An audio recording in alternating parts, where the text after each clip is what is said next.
all this is all about is about how to help my whānau and my shareholders back in Tiki. So I'm really keen. I'm happy, really happy to be here. I did have a little incident in hospital, but I'm standing up. Laura, she is the British High Commissioner to New Zealand, and Laura has been around a number of times. So I first met Laura in the FOMA conference in Te Tairawhiti, and then she came to Waitangi to open up the Whare Maumahara with us there, and I understand she's been here for Tui as well. So Laura's not unfamiliar to us in that context, but since COVID has been caused us in the lockdown, we've had 3, 4 Zoes and that, and we've had an opportunity to speak to Greg Hands, who is the Minister of Trade for the UK, and this is with our taumata group and with MFAT, we were able to have frank discussion. So I'm encouraging Laura and you to have a frank discussion here. One of the things is that we know that the free trade agreement's coming up now, and understand that when we're in a tribal warfare, the only way we resolve this is by marrying each other off. So Laura has married a Kiwi, and I'm saying we're going to get good advice and good connection going forward by this relationship. So I'm pushing her relationship really hard here at the moment. But I've got to remind Laura of the Battle of Trafalgar, that the main spars of a lot of those fighting ships were Cody. And the thing about the Cody, when a cannonball hit it, it flexed. It never snapped. And what I'm saying in this conversation here is that we can flex as Māori. We're not going to break, but we need to get something out of this long term. So, Laura, I hope that puts your platform. And I've said to Laura, we really got to work hard here, and I'm sure that she will. So welcome to Te Tairawhiti. Kia ora.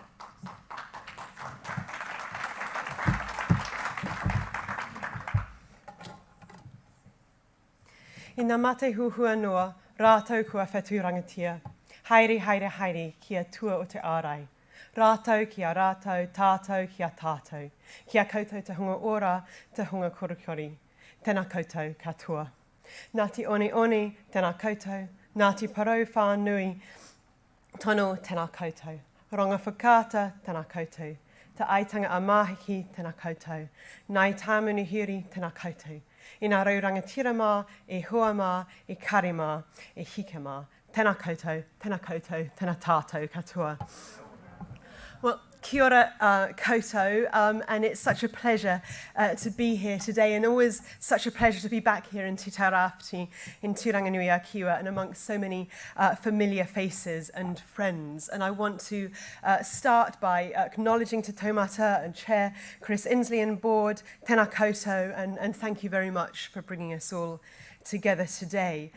Minister Nānai Mahuta, tēnā koe te rangatira, thank you very much for your kind words, and I listened very carefully to your korero, and I absolutely agree that the conversations that we had during COVID about the things that really matter, the resilience of this country, the extraordinary leadership that this country has shown, and also the focus on the opportunities coming out of COVID. I'm mihi to all of that.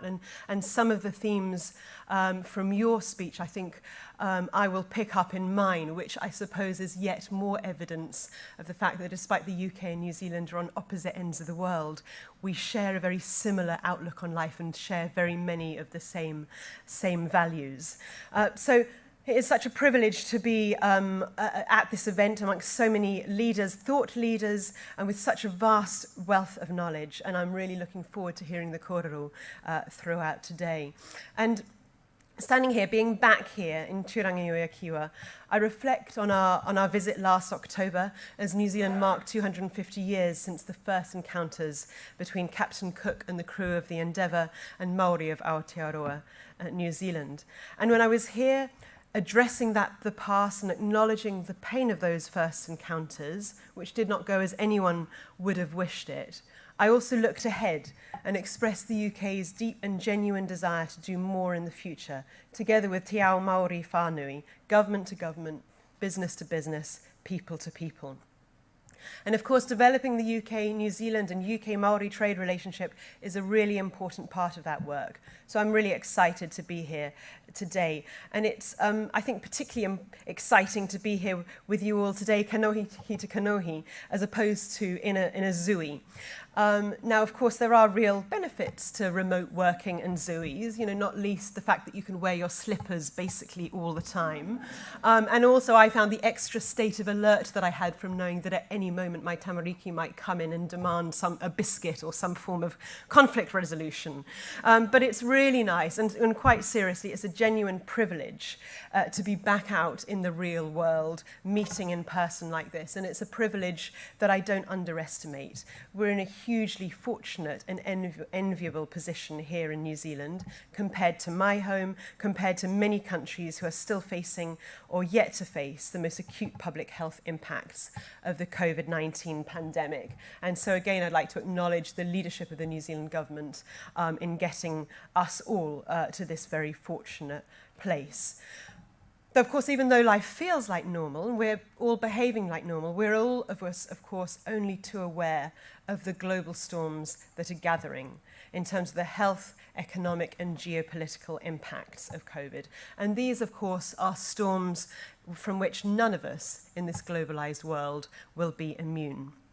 And that is why korero like these taking place today are so important. Developing innovative and future-focused trade partnerships and incorporating diverse perspectives and voices is more vital now than ever as we look towards unprecedented economic uncertainty and upheaval.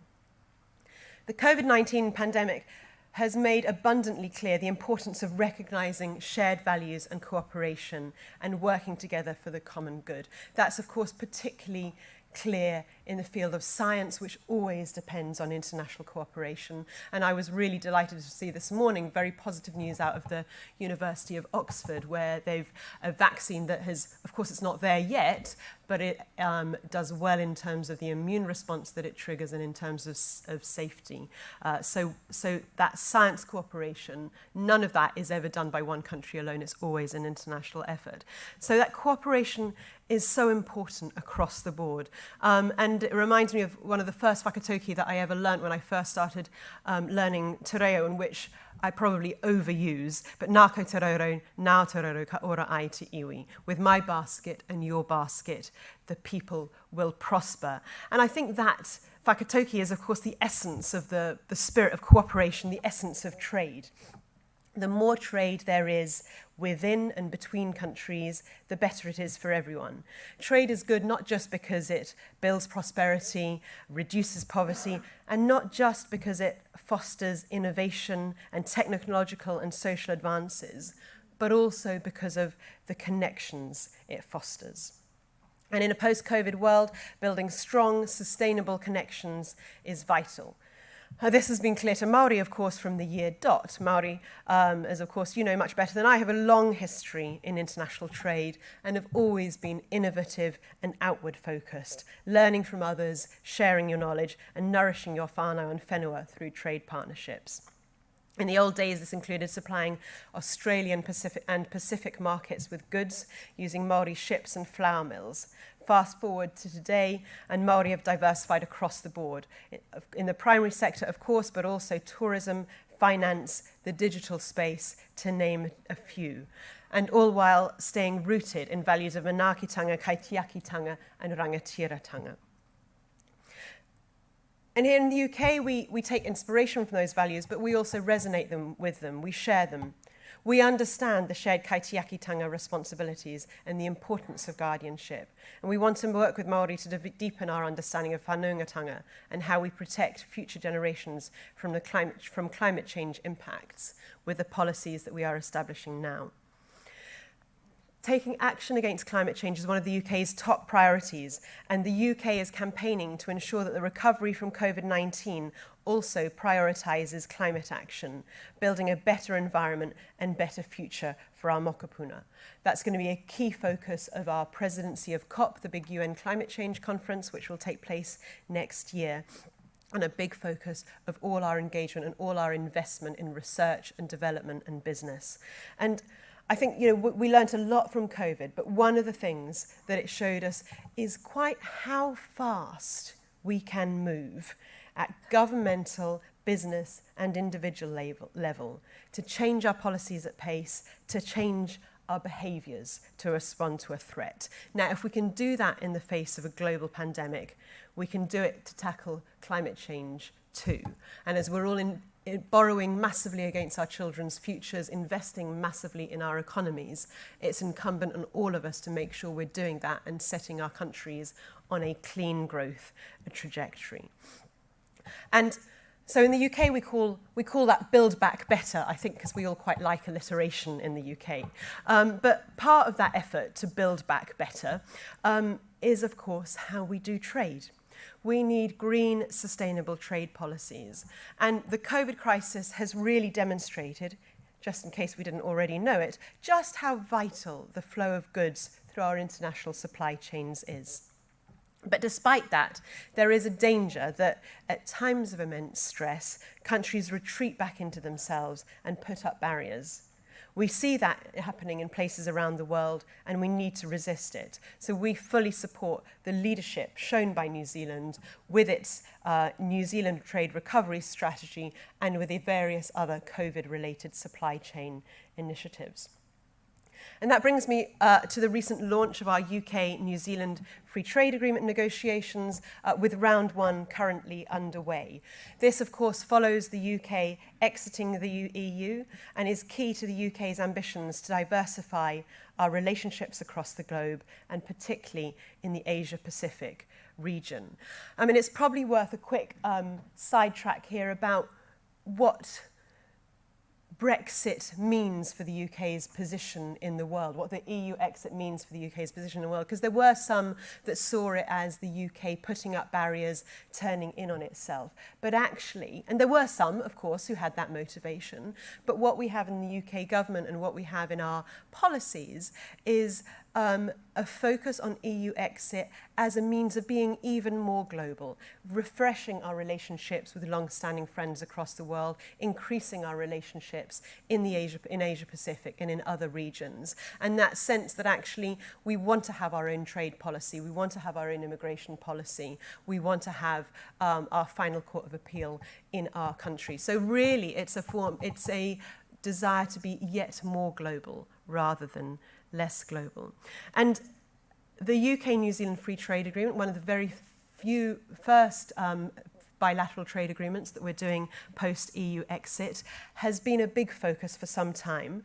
But of course, in the current context, it's more important than ever. And we want the free trade agreement to be a high-quality, ambitious and innovative trade agreement that really sets the standard for future trade policy, sets the standard and shows the world what you can do when two like-minded countries come together, combining New Zealand's innovation in trade policy and its strong track record innovating in trade policy with the UK's scale, innovation and global reach. So let me briefly outline our key ambitions for the free trade agreement. And I'll talk about three things. Firstly, we want to enhance the existing $3 billion trading relationship between both our countries. And that means ensuring that UK consumers can continue to enjoy kiwi fruit on their pavlovas, lamb at Easter, apples and wine. And New Zealand continues to have our Land Rovers, our electric buses, and of course the wee dram of Scotch whisky or a glass of London gin. And you know, I say that partly frivolously, but actually in a current context where recently the the UN has done a report on food security saying that the number of people in food stress, the number of people going into famine is going to dramatically increase. Food security has become a huge issue. And while sometimes you hear talk of concerns between, Welsh lamb farmers and New Zealand lamb farmers, the prize has to be how we cooperate and how we work together, making the most of the complementarity of the seasons or counter-seasonality to help feed the world. And the world is going to need more and more food in this current context. So we'll be looking at tariffs, of course, and have high ambition for tariff liberalisation, but also streamlining our regulatory systems for the flow of goods between our countries. The second, and I touched on this briefly, we want to build new standards for the international trading opportunities of the future. And we want a free trade agreement that is future-proofed as technology keeps developing and as AI becomes increasingly important and influential. We want to be taking the digitech opportunities to enhance the services trade between our countries. We'll be using our free trade agreement to show what can be done on data, payments, financial technology to really grow trade in this exciting and ever-growing area. And now, of course, the international trade is much harder than it was before. It means that so much more trade and services will need to be delivered digitally. So it'll be important that we have those international standards to facilitate this. Now, in the UK, we're great admirers of the Digital Economy Partnership Agreement that New Zealand recently signed with Singapore and Chile. And we will be considering what elements could also form part of a UK-New Zealand free trade agreement. My third area, and I've touched on it a bit already as well, is our desire to reinforce our shared values. The UK and Aotearoa New Zealand are natural partners in trade. We're both committed to working together to promote free trade and fight back against growing protectionism. We both have a strong stake in the proper functioning of the World Trade Organization. We both seek to tackle trade barriers that disproportionately affect women, Indigenous peoples, and ethnic minorities. We both seek to tackle inequality within our countries, whether that's inequality between regions, racial inequality, gender inequality. Trade, managed well, is a route to doing that. We want to ensure that small and medium enterprises can prosper from all the opportunities that a trade agreement will bring, through, for example, better information, easier customs procedures, and easier temporary movement for professionals. We're aware that the Maori economy is largely made up of SMEs, who we know will be the first to suffer from the economic threat of the COVID crisis. So it's particularly important that we focus on that. We want to continue working with Maori to ensure we fully understand and incorporate the interests of Maoridom into our free trade agreement as we negotiate that free trade agreement with the New Zealand government. It's important that our free trade agreement helps realise your aspirations as Maori, for your business, your whānau, and your rangatira of tomorrow. And we want to co-create with New Zealand, the greenest ever free trade agreement, showing the world how, with ambition and tenacity, we can use trade to help meet our Paris commitments, achieve the Sustainable Development Goals, and set us on track for a green recovery from COVID-19. So it's clear there is a huge amount to be gained from a UK-New Zealand free trade agreement. We hope it will complement our cooperation on global trade issues, bring prosperity for citizens of both our countries, and, in its own small way, help make the world a better place. In closing, I want to reiterate the importance that my team and I attach to building strong and sustainable relationships with Māori. And I want to mihi to the extraordinary warmth and generosity with which these efforts have been received. I would like again to acknowledge Minister Mahuta, e te rangatira tēnā anō koe. I remain excited for the opportunities that lie ahead for us to do more together. I've also been fortunate to work closely with the FOMA leadership, who have helped us establish connections with a range of Maori businesses and economic leaders, and I'm looking forward to being part of a future FOMA events after my team and I attended last year's conference in Wakatu, Nelson. And of course, Te Taumata, from whom my team and I have much to learn. Thank you for being so willing to engage with us, and of course for bringing us all together today.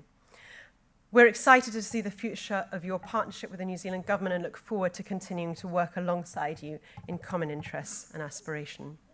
So thank you again for the invitation. I'm really excited to korero more with you throughout what I'm sure will be a really interesting day of rekindling old friendships and forging new ones. Nō reira, ki aku i rangatira, ki aku nui. Tēnā koutou, tēnā koutou, tēnā koutou katoa.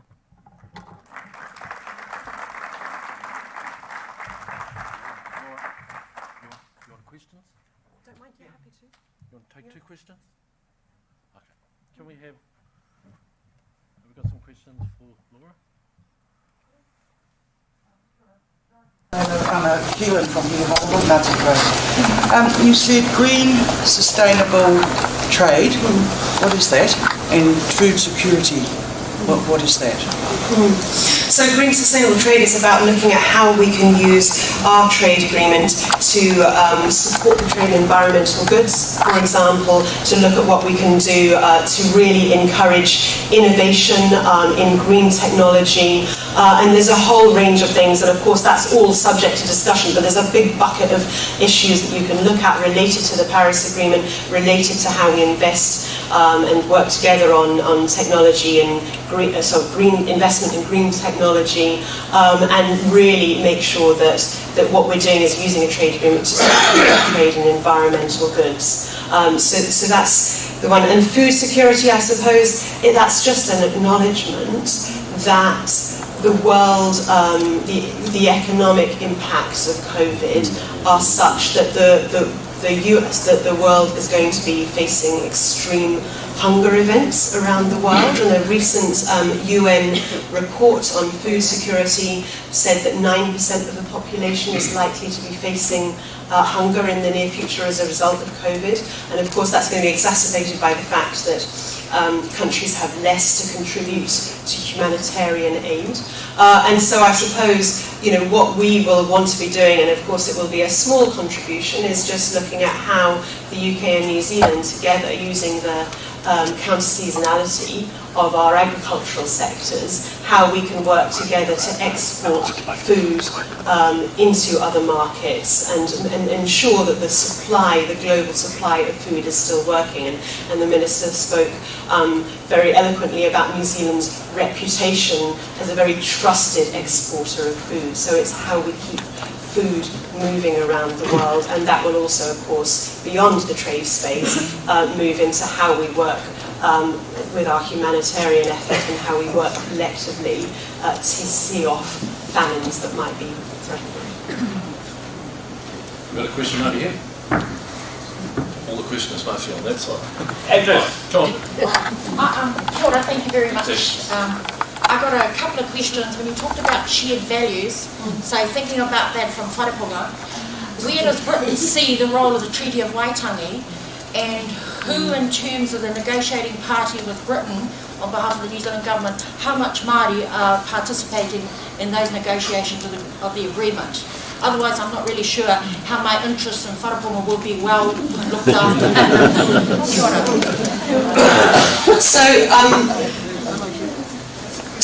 So the UK, of course, the British government was, of course, the original treaty partner. But the UK now, of course, is a foreign country and a foreign partner like any other. Of course, we really, really value that shared history, that very close history, the family links between us. But it's very important that we always acknowledge that, of course, the UK is not the treaty partner anymore. That is now absolutely the New Zealand crown. The UK is a foreign country that wants the closest possible relationship with all of Aotearoa New Zealand and with Maori of Aotearoa New Zealand. And that is a big focus. But it's absolutely clear that in any negotiation, it is government to government, so it's UK government to New Zealand government, and so all the interests of all of Aotearoa New Zealand and Maori as well will need to be going through the New Zealand government, and those will be the negotiations. So the UK is not in any way going to be negotiating with other parts of New Zealand. The UK's negotiation is always going to be with the New Zealand government.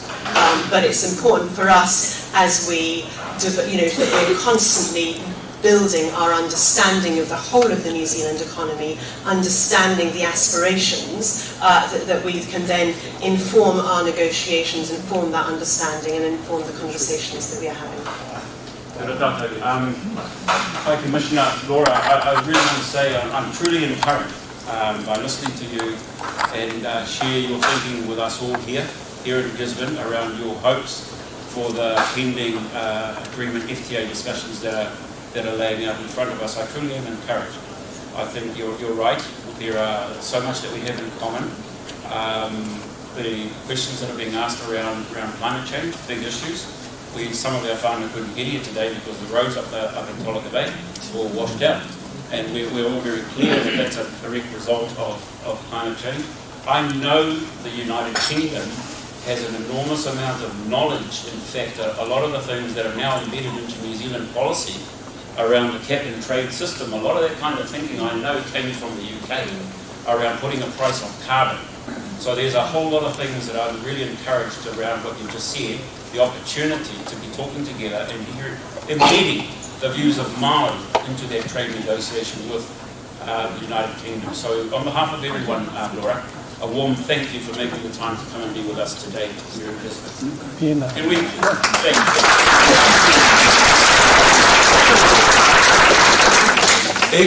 We're going to break now for morning tea, but can I say, just as a bit of a prelude, so after morning tea we're going to invite Simon Draper.